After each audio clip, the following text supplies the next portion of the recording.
He's a citizen! He's a citizen! He's a citizen! Stop! While I was on the ground, I was in shock. I just knew I was getting handcuffed. It was all happening very fast. I'm like, how did I get here? Get out of our city! How did documenting their activity lead to this?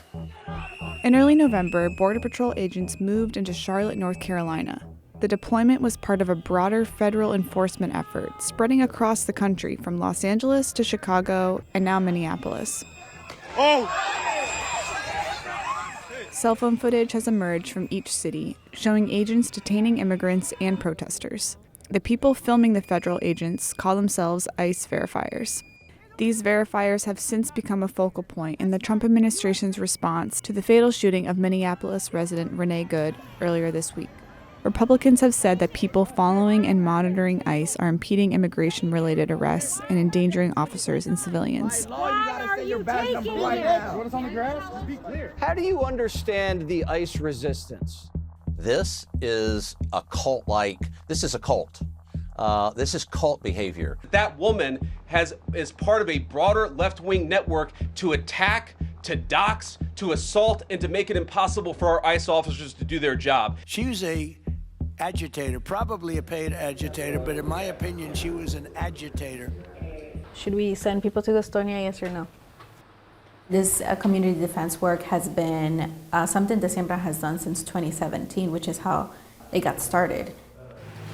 These are all volunteers who have been trained on how to verify whether an activity is actually ICE or Border Patrol. Do we know who that is up there? Okay, let's figure that out. We're trying to anticipate where they are. We're looking for them. What's going on? What are you doing? Someone's honking and screaming, La Migra, ICE, Border Patrol. They're impeding our investigation. So When somebody goes up to them and is like, hey, what are you doing? They also aren't used to that. They're breaking the law left and right. So the more that you can get them to talk about that, at least in my opinion, the better that is. Verifiers say documenting these encounters serves two purposes: alerting the community and preserving evidence.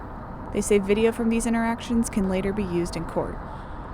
We are going to what we believe is one of the staging areas for CBP and ICE. Our hope is to, just verify and have confirmed reports from the community about what they're doing, when they're moving, how many cars they have, what they're driving.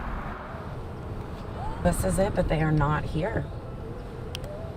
There are no cars here. This kind of makes me worry that we don't know where they are.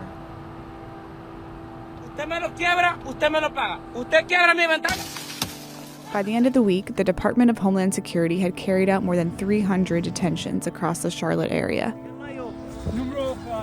Most were not recorded.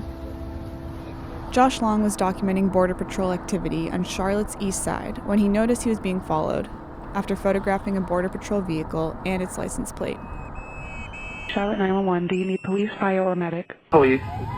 There's two Wagoneers, and they've got their sirens on, and they're Border Patrol. They're not police, and they're trying to pull me over right now, and they've been driving recklessly. Long was forcibly removed from his car and handcuffed on the ground. He was cited for impeding a federal investigation. He was one of at least 8 verifiers arrested during the week-long operation.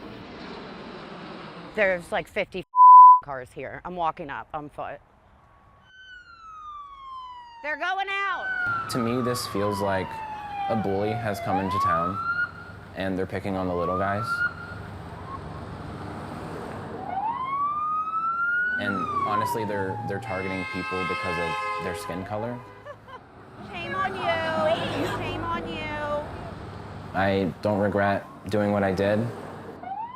I'm gonna keep doing what I'm doing. Hope you have a terrible day. They all just rolled out to go terrorize our communities.